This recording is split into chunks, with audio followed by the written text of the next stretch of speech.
Okay, number 3 rule, always clearly communicate your proposal. Look, it's important that you rehearse, because if you rehearse, you're going to know your presentation. And you want to clearly communicate what your offer is. You don't want to mumble. You don't want to cover your mouth. You don't want to barely speak. I think we can do this for you. No, man, you want to speak it out there. You want to speak clearly and confidently so that your offer is communicated in a manner that suggests optimism, pride, and credibility.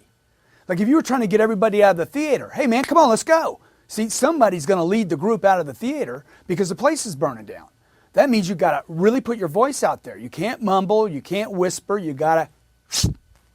So like when I speak to people, when I speak to an audience of 1,000 people, I'm not speaking to the first row, I'm speaking to the back row. I want everybody to get the communication. Look, no one's going to trust you if you don't communicate clearly and confidently and project your voice.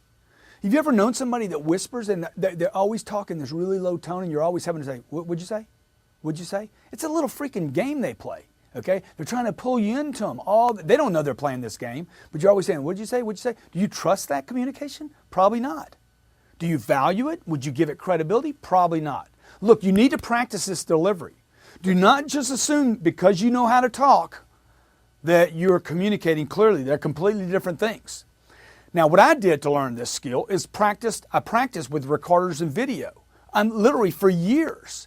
And then I would play those recordings back to ensure that I was coming across, that my communication was actually penetrating, not just hitting.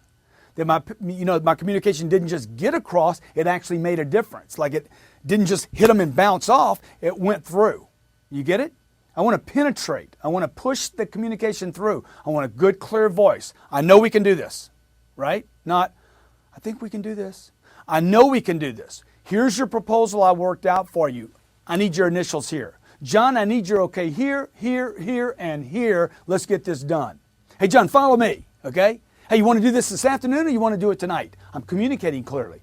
Would there be any reason you couldn't make it? Look, the communication, that penetrating communication where you're actually pushing through, okay, is as important as the words you're going to say. Know what you're going to say. Say it with confidence. Think in terms of, I'm going to talk in caps. You know, capital letters? You ever text somebody in caps and they're like, you screaming at me? We don't want to scream at people, but we do want to communicate, and we want to communicate clearly. And this is going to take you practice, drill, rehearse, not just you testing. Okay? So communicate how? Clearly.